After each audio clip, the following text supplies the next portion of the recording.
గురుభ్యో నమః. ఇప్పుడు మనం శ్రీరంగనాథుని దర్శనం చేసుకుని వచ్చాం కదండి. దర్శనం చేసుకుని బయటకు వచ్చిన తర్వాత ప్రదక్షిణ ప్రాకారంలో ఇక్కడ ఈ గోడ మీద మనం గనక చూసినట్లయితే ఇటు చూపించండి.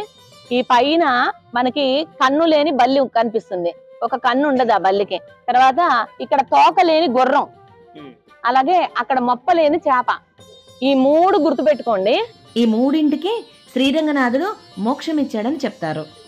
అలాగే ఆ ఎదురుగుండా ఒంటి స్తంభం మీద గరుడ ఆళ్వార్లు. వీరిని సేవించుకుంటేనే మనకి అక్కడ పైకి వెళ్ళిన తర్వాత సాక్ష్యం చెప్పాలి కదా. 4 అక్కడ 3 చూసామా, ఇదిగోండి 4. ఈ 4 మనం పైకి వెళ్ళిన తర్వాత మీరు శ్రీరంగం చూసారా అని అడుగుతాడు స్వామి.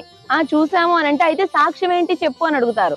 నేను చూశాను అనటానికి సాక్ష్యం ఇవి చెప్పాలి. కన్ను లేని బల్లి, తోక లేని గుర్రం, మొప్పలేని చేప, ఒంటి స్తంభం మీద గరుడాళ్వార్లు. అయితే ప్రపన్నులకి పరమ ప్రాప్యమైనవి మాత్రం శ్రీరంగనాథుని యొక్క దివ్య శ్రీచరణారవిందములే. అయితే ఈ విధంగా చెప్పటం కూడా పెద్దల నిర్వాహం ఒకటి ఉంది. మనం శ్రీరంగం ఆస్థానం చూసాము అనటానికి సాక్ష్యంగా ఈ 4 చెప్పాలి. ఊరికే చూస్తే కుదరదు. పైకి వెళ్ళిన తర్వాత సాక్ష్యం చెప్పడానికి ఇవి గుర్తు పెట్టుకోండి. జై శ్రీమన్నారాయణ.